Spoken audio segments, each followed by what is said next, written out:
Student, my name is Numan Ahmad and I am your maths teacher. उम्मीद करता हूँ आप सब लोग खैरियत से होंगे। स्टूडेंट, हमने चैप्टर नंबर 2 कंटिन्यू किया हुआ है और उसमें हमारा टॉपिक लॉजिक्स चल रहा है और उसमें हमने लास्ट लेक्चर में स्टूडेंट 2.4 एक्सरसाइज के फर्स्ट 4 क्वेश्चंस किए थे, जो कि based on the definitions, logical definitions, conjunction, negation, contrapositive, converse, inverse, tautology, absurdity, contingency, इन सब को आपने मेमोराइज़ करना है, इनके ऑपरेशन को आपने मेमोराइज़ करना है और उसकी बेस पे फिर आप ये आसानी से एक्सरसाइज कर सकते हैं।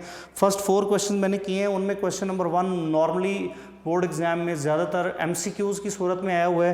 2, 3, 4 ये जो 3 क्वेश्चन हैं ये एज ए शॉर्ट क्वेश्चन कोई ना कोई एक पार्ट इनका अक्सर आ जाता है, या फिर कुछ ना कुछ डेफिनेशंस जो हैं वो पेपर में शॉर्ट क्वेश्चन में आती हैं, इसलिए आपने इसको बिल्कुल अच्छे तरीके से प्रिपेयर करना है। तो आज हमने स्टूडेंट क्वेश्चन नंबर एक्सरसाइज 2.4 का क्वेश्चन नंबर 5 स्टार्ट करना है, जो कि लॉन्ग क्वेश्चंस की सूरत में एग्जाम्स में आ सकता है, आया भी हुआ है। तो क्वेश्चन नंबर 5 है, एक स्टेटमेंट है वो मैं यहाँ लिखता हूँ, P disjunction negation P conjunction negation Q disjunction P conjunction Q is equal to P disjunction negation P negation Q। ये स्टूडेंट हमारे पास क्वेश्चन नंबर 5 है, मैंने स्टेटमेंट क्वेश्चन नंबर 5 की यहाँ लिखी है। अब इसमें हमारे पास स्टेटस ये है कि प्रूव दैट है, ये हमें प्रूव दैट करने के लिए कहा है। Prove that left side is equal to right side. हमें ट्रुथ टेबल की मदद से लेफ्ट साइड और राइट साइड को इक्वल प्रूव करना है।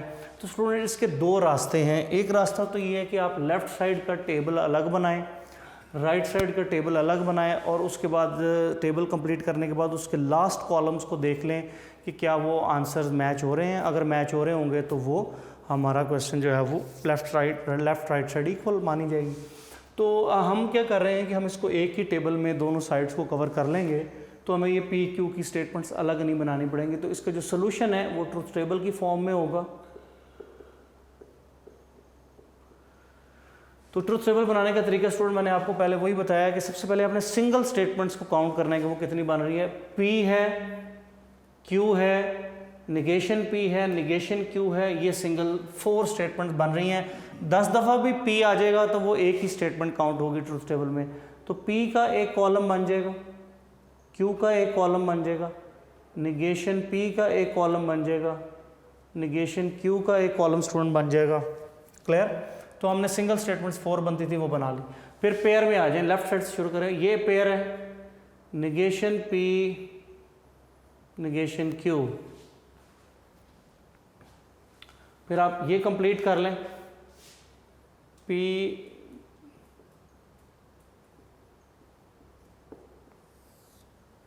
फिर आप ये बनाएं,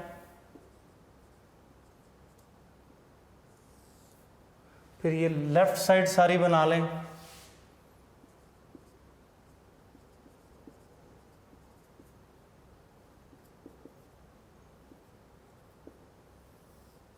और फिर उसके बाद आप लेफ्ट साइड कंप्लीट होगी। जो लेफ्ट साइड का कॉलम बना है उसके ऊपर लेफ्ट साइड लिख लें कि ये हमारी लेफ्ट हैंड साइड है, और उसके बाद लास्ट कॉलम आपका राइट साइड का होगा और राइट साइड आपकी ये है। इसकी सारी चीज़ें पहले कंप्लीट हैं। सो P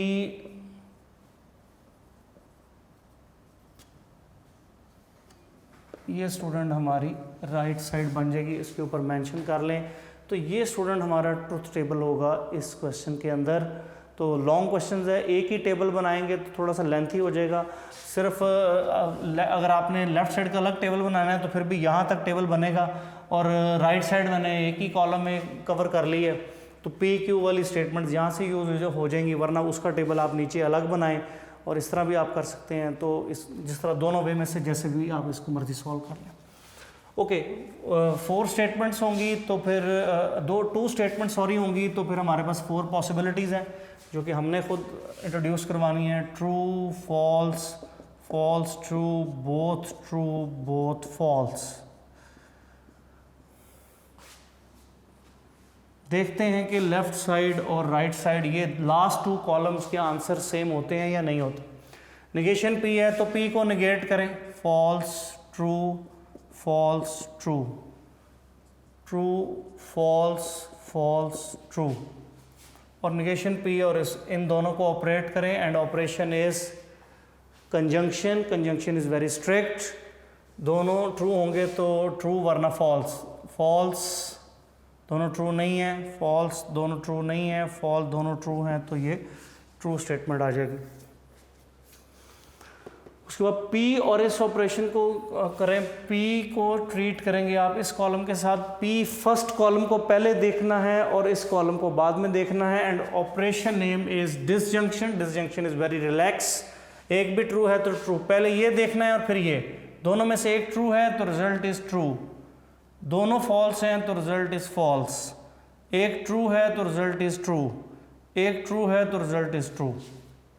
तो इस तरह स्टूडेंट आपका ये आपका डिसीजन P का कॉलम ट्रू, और इसको देखना है आपने, इस कॉलम को और इस कॉलम को देख के ये बनाना है ट्रू फॉल्स, दोनों में से एक ट्रू है तो ट्रू, दोनों फॉल्स तो फॉल्स, दोनों में से एक ट्रू है तो ट्रू, दोनों में से एक ट्रू है तो ट्रू, ये डिसजंक्शन ऑपरेशन की डेफिनेशन है। फिर P conjunction Q, conjunction is very strict, तो P ये है और Q ये है, पहले दो कॉलम को देख के आपने वो थर्ड लास्ट कॉलम बनाना है, और operation name is conjunction and conjunction is very strict, दोनों ट्रू है तो ट्रू वरना फॉल्स, तो दोनों ट्रू नहीं है फॉल्स, दोनों ट्रू नहीं है फॉल्स, दोनों ट्रू हैं ट्रू, दोनों ट्रू नहीं है तो फॉल्स, तो ये आपका P एंड Q का ऑपरेशन कंप्लीट हो गया। उसके बाद स्टूडेंट अब आपने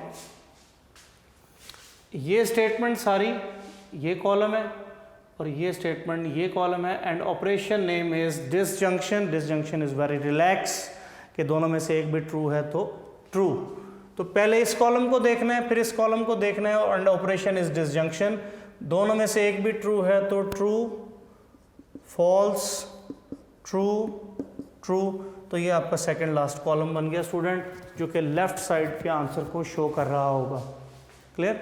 और जो राइट साइड है वो स्टूडेंट आपने P disjunction negation P and negation Q, ये एक्चुअली हमने यहाँ भी बनाई हुई है, जो कि लेफ्ट साइड का भी कुछ पोर्शन था, तो इसका आंसर हमने यहाँ भी लिखा हुआ है, यही आंसर यहाँ कॉपी कर दें, ट्रू फॉल्स ट्रू ट्रू, और अगर आप इसको रूटीन के साथ बनाएं भी तो यही बनेगा। तो देखिए लेफ्ट साइड के आंसर्स और राइट साइड के आंसर सेम आ गए हैं, पहला दोनों का ट्रू, दूसरा दोनों का फॉल्स, तीसरा ट्रू, चौथा फिर ट्रू आ गया है। सो table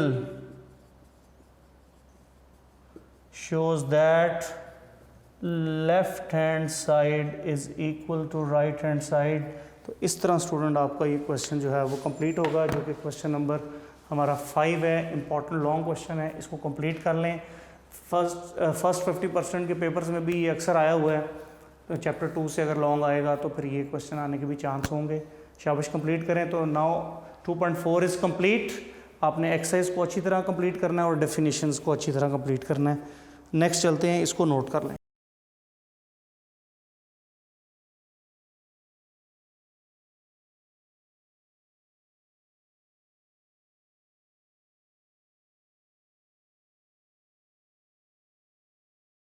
okay student, next 2.5 exercise है।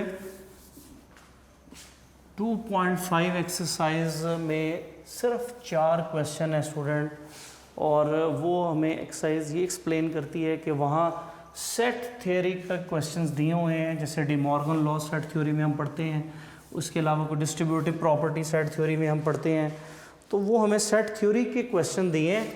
हमने वो सेट थ्योरी के क्वेश्चन को लॉजिक में शिफ्ट करना है। लॉजिक में शिफ्ट करने के बाद हमने स्टूडेंट उसको ट्रुथ टेबल के थ्रू प्रूव करना है कि उसकी लेफ्ट साइड और राइट साइड इक्वल है या नहीं। तो एक्सरसाइज 2.5 है, पेज 57 है स्टूडेंट।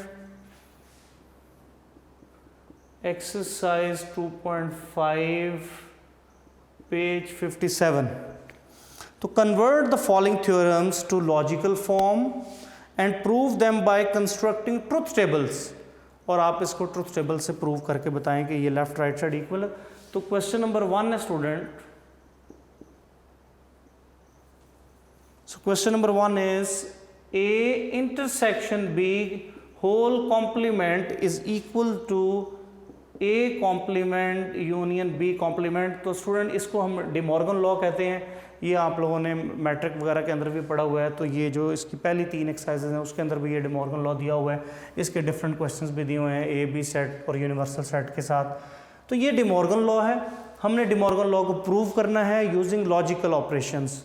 तो स्टूडेंट तरीका क्या है, पहले तो उसने कहा है इसका जो सोल्यूशन है वो लॉजिक फॉर्म बनाने के लिए कहा है। तो लॉजिक फॉर्म इज, अब स्टूडेंट लॉजिक फॉर्म बनाने का तरीका सुन लें, एमसीक्यूज में भी ये चीज़ें आएंगी आपको। ये डैश साइन सेट थ्योरी में कहलाता है complement. A intersection B whole complement. Complement is replaced in logic by negation. तो आपने कॉम्प्लीमेंट को निगेशन से रिप्लेस करना है इन लॉजिक। ये एमसीक्यूज आपको एग्जाम्स में आता है कि while converting a set theory question into a logical theory questions complement is replaced by negation आप कहेंगे। उसके बाद ब्रैकेट स्टार्ट हो जाएगी। सेट थ्योरी में हम सेट्स को कैपिटल लेटर से लिखते हैं, जबकि लॉजिक थ्योरी के अंदर हम स्टेटमेंट्स को स्मॉल लेटर से रिप्रेजेंट करते हैं, क्योंकि वो प्रोपोजिशंस होती हैं, डिक्लेरेटिव स्टेटमेंट्स होती हैं, उसको हम small letter p q r वगैरह से रिप्रेजेंट करते हैं। तो A set is replace by p statement. उसके बाद आ जाएंगे ये इंटरसेक्शन का साइन है। सेट थ्योरी में ये इंटरसेक्शन का साइन है। इस जैसा लॉजिक में कौन सा साइन है उसको ज़रा सोचें, जिसका ये जो फेस है वो डाउनवर्ड ओपन हो, एंड दैट इज कंजंक्शन, ऐसे लिख देंगे उसको। So intersection is replaced by conjunction in logical theory. B statement is replaced by q statement bracket close. तो डे मॉर्गन लॉ की जो लेफ्ट साइड है वो लॉजिक में इस तरह लिखी जाएगी, ये जो मैंने लिख दिया है कि negation bracket start P conjunction Q, फिर इक्वल का साइन आ जाएगा। अब राइट साइड को लिखना है A complement. Complement is replaced by negation and A is replaced by P, and ये यूनियन का साइन है। इस जैसा लॉजिक थ्योरी में कौन सा साइन है उसको रिकॉल कर लें, जिसका फेस ऊपर की तरफ ओपन हो, एंड दैट इज डिसजंक्शन। उसको वी की तरह लिख देंगे। And again B complement, B को complement is replaced by negation and B is replaced by q. So this is logic form of this given De Morgan law, जो कि question number 1 है हमारा 2.5 एक्सरसाइज का। तो आपने 2.5 एक्सरसाइज में student क्या करना है कि सेट थ्योरी के अंदर जो क्वेश्चन दिया हुआ है आपने उसको लॉजिक फॉर्म में पहले कन्वर्ट करना है। उसका तरीका मैंने आपको बता दिया है कि कॉम्प्लीमेंट को निगेशन से रिप्लेस करना है। ए बी सी जो स्टेटमेंट्स आएंगी उनको small alphabets small P q r वगैरह से रिप्लेस किया जाएगा। यूनियन इंटरसेक्शंस जैसे लॉजिक में कंजंक्शन और डिसजंक्शन जो साइन है वो आ जाएंगे। ज़्यादातर कंजंक्शन और डिसजंक्शन ही यूज़ होंगे लॉजिक फॉर्म, सेट थ्योरी से लॉजिक फॉर्म में आने के लिए। अब आपने ट्रुथ टेबल के थ्रू प्रूव करना है कि इसकी left side right side equal है। तो सबसे पहले सिंगल स्टेटमेंट्स हो जाएंगी P Q negation P negation Q, P आ जाएगा क्यू आ जाएगा, निगेशन पी का कॉलम आ जाएगा, निगेशन क्यू का कॉलम आ जाएगा। क्लियर हो गया स्टूडेंट? फिर पेयर में आ जाएंगे पी एंड क्यू, फिर इसका निगेशन। तो ये आपकी स्टूडेंट लेफ्ट साइड बन गई। दूसरी तरफ negation P disjunction negation Q, तो ये स्टूडेंट आपकी राइट साइड बन जाएगी। तो ये आपने डे मॉर्गन लॉ का टेबल जो है वो आपने जनरेट कर लिया है। अब आप इसमें वैल्यूज़ लगा के देखें कि लास्ट 2 कॉलम के आंसर क्या सेम है। अगर सेम हुए तो फिर left side is equal to right side हो जाएगी। 2 स्टेटमेंट्स होंगी तो पॉसिबिलिटीज़ हमने देनी है।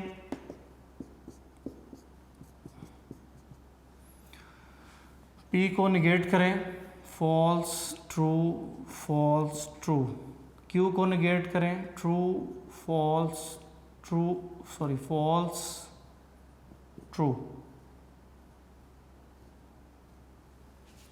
क्लियर हो गया? अब पी कंजंक्शन क्यू, पी को पहले क्यू को बाद में देखिए। कंजंक्शन इज वेरी स्ट्रिक्ट, ए दोनों ट्रू तो true otherwise false.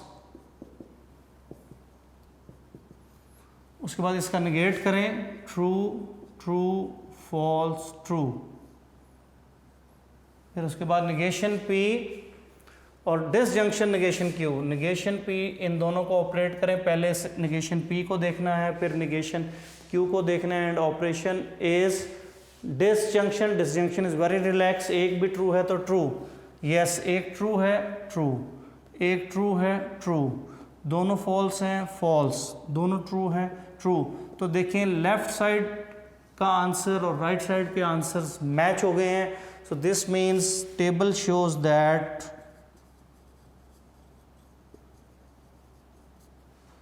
Left hand side is equal to right hand side. तो स्टूडेंट यहाँ हमारा क्वेश्चन कंप्लीट हो जाएगा। तो हमने 2.5 exercise page 57 set theory day Morgan law का एक पोर्शन है, हमें उसको लॉजिक फॉर्म में चेंज करना है। तो उसको लॉजिक फॉर्म ये बनती है, समटाइम ये एमसीक्यूज भी आ जाता है कि which of the following statement represent day Morgan law in logic form.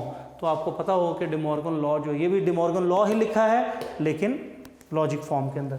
फिर हमने इसको ट्रुथ टेबल से प्रूव करना है, तो ट्रुथ टेबल बनाएगा जैसे 2.4 में हमने लर्न किया है।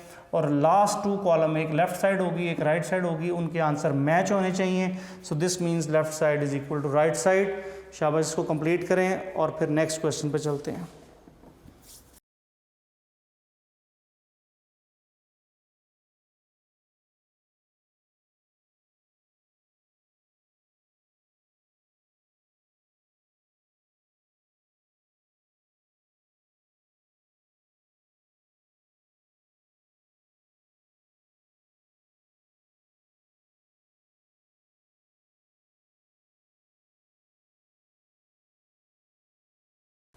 Okay student, next question number 2, 3, 4।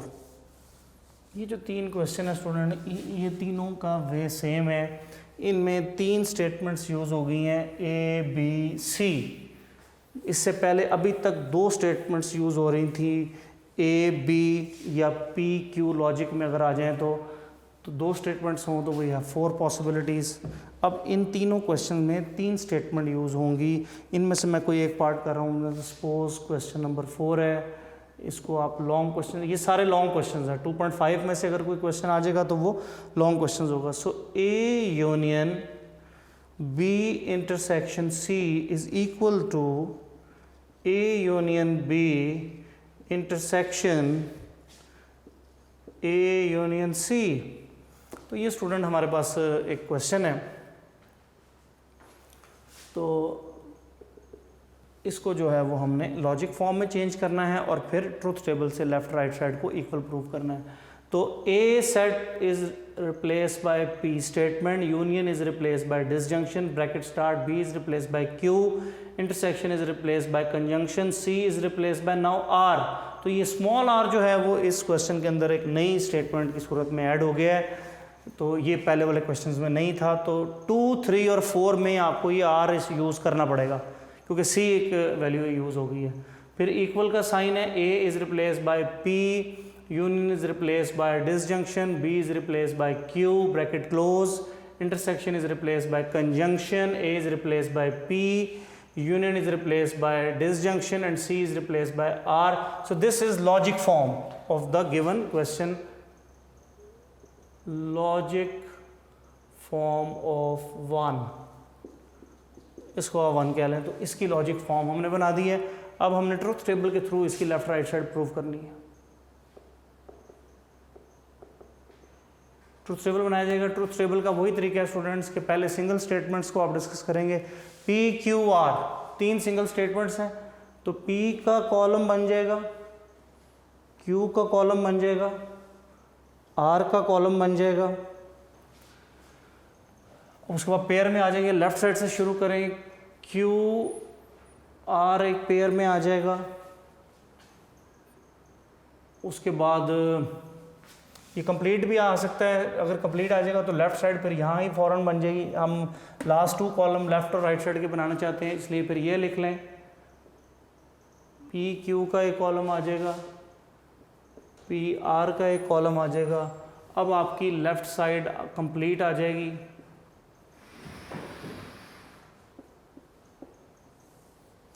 इसके ऊपर लिख दें कि ये आपकी लेफ्ट साइड बन गई है और फिर ये आपकी राइट साइड बन जाएगी।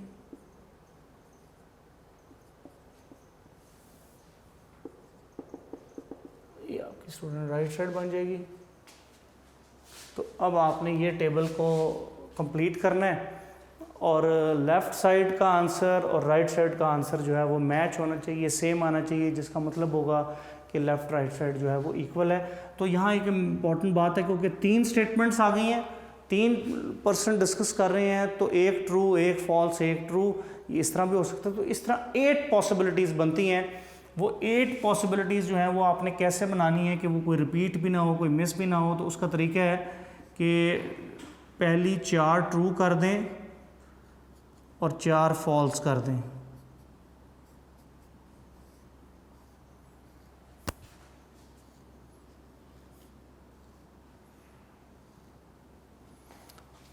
पहली स्टेटमेंट P लिखने के लिए 4 ट्रू 4 फॉल्स, फिर 2 ट्रू सेकंड लिखने के लिए 2 फॉल्स, 2 ट्रू 2 फॉल्स, फिर इस सीक्वेंस से चलें, फिर 1 true 1 false, 1 true 1 false, 1 true 1 false, 1 true 1 false, फिर इस स्टेटमेंट के साथ चलें।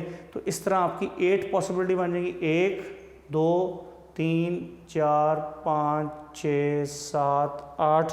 तो इस तरह 8 पॉसिबिलिटीज़ बन गई है, कोई रिपीट नहीं हो रही, कोई मिस नहीं हो रही। तो ये जैसे ही 8 पॉसिबिलिटीज़ बन जाएंगी, आगे सारा वही तरीकाकार है। अब क्यू कंजंक्शन आर, क्यू और आर को देख के मैंने, कंजंक्शन इज़ वेरी स्ट्रिक्ट, दोनों ट्रू हैं तो true, otherwise false.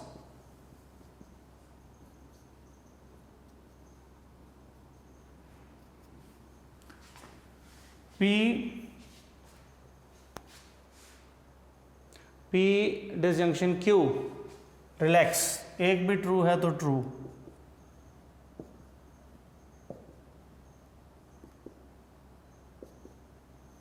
Last 2 false होंगे। P और R डिसजंक्शन है, रिलैक्स ट्रू ट्रू, ये दोनों ट्रू थे तो ट्रू आ गया, ये दोनों में से एक ट्रू है तो ट्रू आ गया। ये दोनों P और R को देखना है, ये भी ट्रू आ जाएगा, इन दोनों में से एक ट्रू है तो ट्रू आ जाएगा, इन दोनों में से एक ट्रू है तो ट्रू आ जाएगा, ये दोनों फॉल्स हैं तो फॉल्स आ जाएगा। P और R में देख रहे हैं, फॉल्स ट्रू है तो ट्रू आ जाएगा और लास्ट फॉल्स हो जाएगा। तो ये P V R के आगे हैं, P और R, और ऑपरेशन इज डिसजंक्शन, एक भी ट्रू है तो true, true true true true true false true false. उसके बाद लेफ्ट साइड है, लेफ्ट साइड आपकी बन रही है P की और Q conjunction R, Q P और इसको देखना है आपने, फर्स्ट कॉलम और फोर्थ कॉलम को। And operation is disjunction means relax, एक भी ट्रू है तो ट्रू, पहले P को देखना है फिर इसको देखना है, दोनों में से एक ट्रू है तो ट्रू, दोनों में से एक ट्रू है तो ट्रू, दोनों में से एक ट्रू है तो ट्रू, दोनों में से एक ट्रू है तो ट्रू, दोनों में से एक ट्रू है तो ट्रू, दोनों में से एक ट्रू, दोनों फॉल्स हैं तो फॉल्स, दोनों में से दोनों फॉल्स हैं तो फॉल्स, दोनों फॉल्स हैं तो फॉल्स। सो लास्ट 3 जो हैं वो हमारे फॉल्स हो जाएंगे और फर्स्ट जो 5 है वो हमारे ट्रू हो जाएंगे। तो ये लेफ्ट साइड का आंसर है। राइट साइड में आ जाए P V Q और P V R, पहले इसको देखना है फिर इसको देखना है। And operation is conjunction is very strict, दोनों ट्रू हैं तो ट्रू, दोनों ट्रू हैं तो true true true true true और लास्ट 3 फॉल्स हो जाएंगे। तो स्टूडेंट्स आप देखें कि लेफ्ट साइड के आंसर्स और राइट साइड के आंसर स्टूडेंट मैच हो गए हैं, पहले 5 उसके भी ट्रू हैं, फिर पहले नेक्स्ट 5 उसके भी ट्रू हैं। तो दिस मीन्स कि left side is equal to right side. वो आप स्पेस नहीं है तो ज़रा आगे लिख लीजिएगा। Table shows that left right hand side is equal to right side. यहाँ आप लिख लें table shows that left hand side is equal to, तो यहाँ आपका क्वेश्चन जो है वो कंप्लीट हो जाएगा। तो क्वेश्चन नंबर 4 स्टूडेंट इस तरह कंप्लीट होगा। 2 और 3 जो है वो आपका होमवर्क है, वो भी आपने इस तरह कंप्लीट करना है। इसको एक दफ़ा नोट कर लें, फिर नेक्स्ट क्वेश्चन पे मूव करते हैं।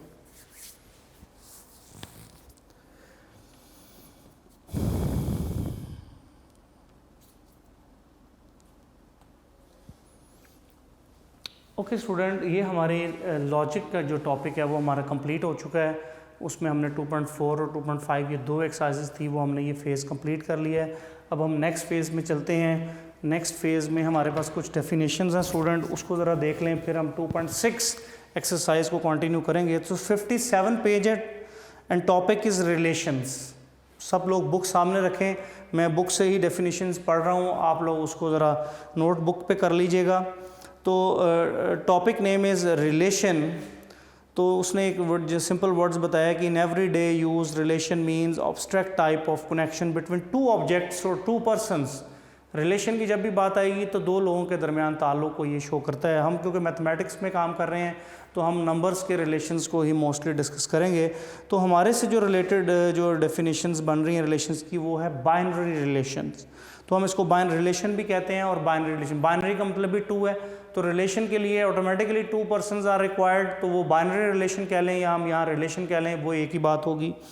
तो ये जो रोमन गिनती में 1 2 3 4 पॉइंट लिखे हैं ना, ये 4 डेफिनेशन है, ये 4 इंपॉर्टेंट पॉइंट्स हैं 2.6 एक्सरसाइज करने के लिए। नंबर 1 है let A and B be two non empty sets. अगर आपको ए और बी दो नॉन एम्प्टी सेट दिए जाते हैं, then any subset of the Cartesian product A cross B is called a binary relation. यानी हम यहाँ सेट थ्योरी में बाइनरी रिलेशन को कैसे डिफाइन करेंगे कि आपको एक ए सेट दिया है, एक बी सेट दिया है, आपने पहले उनका ए क्रॉस बी उनका प्रोडक्ट फाइंड करना है, जिसको हम कार्टेशियन प्रोडक्ट कहते हैं, ए क्रॉस बी। वो कैसे फाइंड करते हैं अभी हम क्वेश्चन में उसको डिस्कस करते हैं। जब आप वो फाइंड कर लेंगे फिर उसका कोई भी सबसेट जो है वो आप बना लें अपनी मर्जी से, तो वो एक बाइनरी रिलेशन कहलाएगा। और simply a relation from A set to B set, तो ये उसको ordinary a relation will be denoted by a letter R. Sometime हम रिलेशन को जो है वो आर लेटर से भी रिप्रेजेंट कर सकते हैं। उसके बाद नंबर 2 पे देखें स्टूडेंट, डेफिनेशन कहती है कि जब आप कोई रिलेशन बना लेते हैं तो उसमें जो ऑर्डर्ड पेयर एलिमेंट्स के बनते हैं उनका जो फर्स्ट एलिमेंट होता है उसको डोमेन कहते हैं। The set of the first element of the ordered pairs forming a relation is called a domain and the set of the second elements of the ordered pair forming a relation is called a range. If A is a non-empty set, any subset of A cross A is called a relation in A. Some author call it relation on A. तो जब A set ही 2 दफ़ा use हो जाएगा तो फिर हम उसको relation from A to B नहीं कहेंगे, रिलेशन इन A या रिलेशन ऑन A कहा जाएगा। तो ये 4 डेफिनेशन आपको पता हो कि बाइनरी रिलेशन किसे कहते हैं, डोमेन कैसे निकालते हैं, रेंज कैसे निकालते हैं, और अगर सेट A की यूज़ हो तो फिर उसको हम रिलेशंस इन A कहा जाता है। तो स्टूडेंट इसकी बेस पे हमारे पास कुछ क्वेश्चन हैं, हम उनको डिस्कस करते हैं, फिर कुछ डेफिनेशंस हैं, फिर उनकी तरफ आते हैं। तो 2.6 एक्सरसाइज पे स्टूडेंट आ जाएं। 2.6 एक्सरसाइज है question number 1, very important short question है। 2.6 एक्सरसाइज क्वेश्चन नंबर 1 है, very important short question, MCQs भी है, शॉर्ट क्वेश्चन वगैरह का ही लेवल का ये क्वेश्चन है।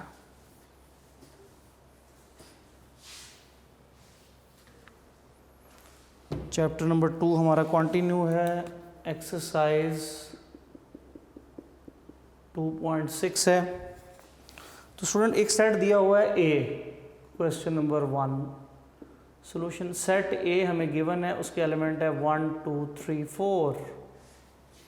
Find the following relations in A. अब रिलेशंस इन ए कहा है तो इसका मतलब है कि आपको डेफिनेशन के मुताबिक पहले ए क्रॉस ए फाइंड करना पड़ेगा। तो 1 2 3 4, 1 2 3 4। Clear student? अब आप जानते हैं कि ए क्रॉस ए कैसे फाइंड होता है। पहले ए सेट के दूसरे सेट के हर एलिमेंट से ऑर्डर पेयर बनाया जाएगा, 1 1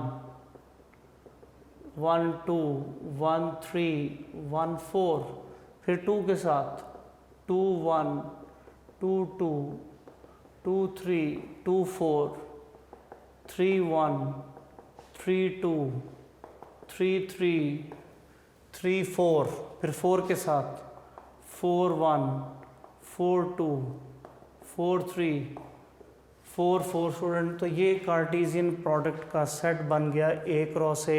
दो सेट A को A से ही प्रोडक्ट किया है तो आपके पास ये रिजल्ट आ गया। ये कार्टेशियन आपने पहले बनाना है क्योंकि डेफिनेशन थी कि any subset of the Cartesian product is called a binary relation. तो हमने पहले कार्टेशियन प्रोडक्ट बनाना है, उसके बाद उसने ये हमें कहा है कि ये जो रिलेशन मुख्तलिफ दिए हैं वो बनाने हैं। मतलब फर्स्ट पार्ट में उसने रिलेशन कहा है, हम इसको हम स्मॉल r से रिप्रेजेंट करते हैं। उन्होंने कहा है कि रिलेशन को सम टाइम हम लेटर स्मॉल r से रिप्रेजेंट करेंगे, रिलेशन स्मॉल r। और ये उसने कहा है कि रिलेशन ऐसा हो y is equal to x। First part में उसने कहा है कि रिलेशन ऐसा लेना है कि ऑर्डर्ड पेयर में पहले x की वैल्यू होती है दूसरी y की, ऐसी वैल्यूज लें जिसमें x और y इक्वल हो। तो ऐसे एलिमेंट्स जो A क्रॉस A में सेम वैल्यू रख रहे हैं उसका रिलेशन पहले बनाना था। तो उसमें स्टूडेंट एक 1 1 आ जाएगा, एक 2 2 आ जाएगा, एक 3 3 आ जाएगा और एक 4 4 आ जाएगा। तो ये आपका फर्स्ट पार्ट का रिलेशन बन गया जिसमें x और y की इक्वल की सेम वैल्यू आनी चाहिए, तो वो आपका ये रिलेशन बनता है। फिर उसने डोमेन फाइंड करने के लिए कहा था, domain set is equal to, domain कहते हैं ऑर्डर्ड पेयर के पहले पहले एलिमेंट्स, तो वो 1 2 3 और 4 बन जाएंगे। फिर रेंज फाइंड करने के लिए कहा था, रेंज सेट में ऑर्डर्ड पेयर के दूसरे एलिमेंट्स, तो वो भी 1 2 3 और 4 ही बन जाएंगे। तो इस तरह आपका फर्स्ट पार्ट कंप्लीट हो जाता है। तो ये फर्स्ट पार्ट में आपको चीज़ें फाइंड करनी थी कि कार्टेशियन प्रोडक्ट दिया था, उसका फर्स्ट रिलेशन इस तरह का था जिसमें x और y बराबर है, तो वो आपने इसमें से देख के ही जो ऑर्डर पेयर सेम वैल्यू दे रहे हैं वो एलिमेंट 4 सिर्फ बनते हैं, इनमें से वो लिख लेने हैं। डोमेन सेट पहले एलिमेंट्स का, रेंज सेट दूसरे। इसमें ग्राफ की भी डिस्कशन की है तो उसकी अभी आपको ज़रूरत नहीं है, वो पेपर में नहीं पूछा जाएगा, तो अभी आप उसको इसी तरह एक पार्ट और देख लें। सपोज पार्ट 4 है, शॉर्ट क्वेश्चन है यही। इसी तरह इसमें उसने कहा है कि रिलेशन ऐसा है जिसमें x plus y is greater than 5, ऐसा रिलेशन जो है वो पार्ट 4 में बनाने के लिए कहा है स्टूडेंट। तो इसमें अब आप देखें कि इसमें x और y को प्लस करें तो 5 से बड़ी वैल्यू आए, ऐसा रिलेशन बनाना है। x और y को प्लस करें तो 5 से बड़ी वैल्यू आए, ऐसा रिलेशन आपने A क्रॉस A के सेट में से ढूंढना है। तो देखें पहली रो में से देखें, 1 + 3 4 होता है 5 से बड़ी, 1 + 4 5 ही होता है, हमें तो 5 से बड़ी वैल्यू चाहिए, इसका ये नहीं आएगा। इनमें से भी 2,4 ही पहला एलिमेंट होगा, 2,4 इनको प्लस करें तो 6 बनता है जो कि 5 से बड़ा है। फिर यहाँ से आ जाए 3,3 आएगा, 3,4 आ जाएगा, 4,2 आएगा, 4,3 आ जाएगा, 4,4 आ जाएगा। तो ये स्टूडेंट हमारा फोर्थ पार्ट में जो रिलेशन डिमांड किया था कि वो हमारा बन जाएगा।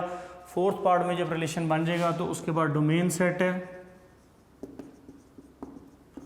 ऑर्डर पेयर के पहले एलिमेंट्स 2 3 4 ये 3 बनते हैं।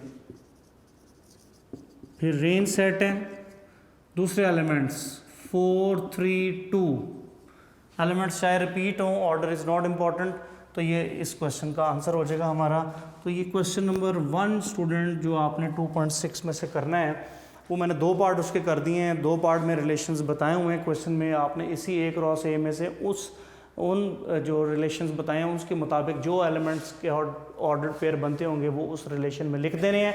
उसके बाद डोमेन निकाल देनी है, रेंज निकाल देनी है, तो आपका क्वेश्चन नंबर 1 जो है वो कंप्लीट हो जाएगा। 2.6 एक्सरसाइज में से ये शॉर्ट क्वेश्चन वगैरह में आता है। आपने 2.6 में से सिर्फ 2 ही क्वेश्चन है जो करने हैं, एक क्वेश्चन नंबर 1 और एक क्वेश्चन नंबर 4 जो एग्जाम्स के पॉइंट ऑफ व्यू से इंपॉर्टेंट समझे जाते हैं। 2 3 ऑरल से क्वेश्चंस हैं, इनकी ज़रूरत नहीं है, ना ही ये एग्ज़ाम्स में आएंगे। ये कुछ डेफिनेशंस को ही सिर्फ प्रैक्टिस करने के लिए यूज़ किए गए हैं, वो डेफिनेशंस पढ़ के आप उनको प्रैक्टिस कर सकते हैं। अच्छा, नेक्स्ट स्टूडेंट है क्वेश्चन नंबर 4 2.6 का। क्वेश्चन नंबर 4 जो है वो भी सिंपल है। Question number 4, find the inverse of each of the following relations. Inverse आपने फाइंड करने हैं। फर्स्ट 2 पार्ट सिमिलर हैं, उनमें से मैं एक पार्ट कर देता हूँ।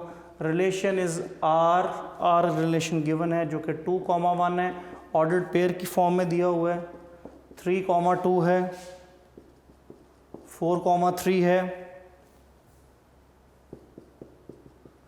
5,4 है, 6,5 है। ये हमें एक रिलेशन दिया है, ये गिवन रिलेशन है 4 क्वेश्चन के फर्स्ट पार्ट में। हमें इसका इन्वर्स रिलेशन स्टूडेंट फाइंड करना है।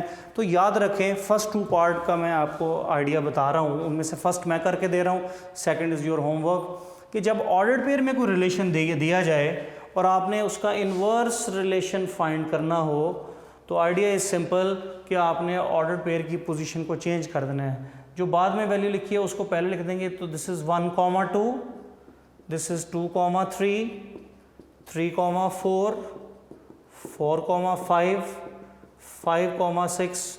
So this relation is called inverse relation. इसको r की पावर -1 लिख दें, जिसका मतलब है कि आपने इन्वर्स रिलेशन फाइंड कर लिया है। इसके बाद उसने इसमें पूछा है tell whether each relation and its inverse is a function और नॉट। तो हमें ये भी बताना है कि क्या ये फंक्शन है या नहीं है। तो इसके लिए डेफिनेशन है फंक्शन की, वो मैं आपको थोड़ी सी बता देता हूँ। फंक्शन की डेफिनेशन इस सूरत में आपने क्या चेक करना है कि वो जो फर्स्ट एलिमेंट है ना डोमेन के, आपने देखना है कि वो कहीं रिपीट तो नहीं हो रहे, सिर्फ ये देखना है आपने। तो रिलेशन में पहले देख लें, पहला एलिमेंट 2 है, 3 है, 4 है, 5 है, 6 है।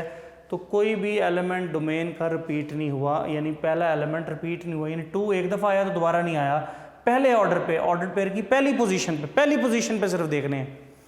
तो अगर ऐसा हो कि एलिमेंट रिपीट ना हो तो वो फंक्शन होता है। आप लिखेंगे no number is repetitions are not available, no element is repeated,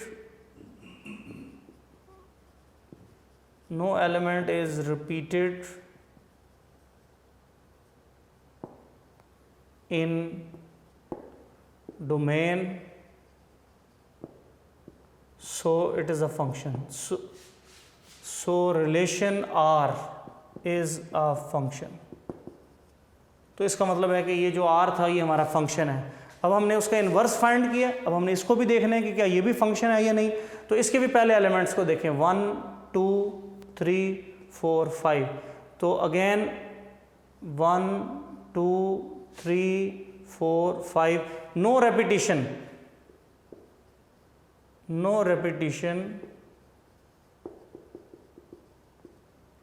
in first element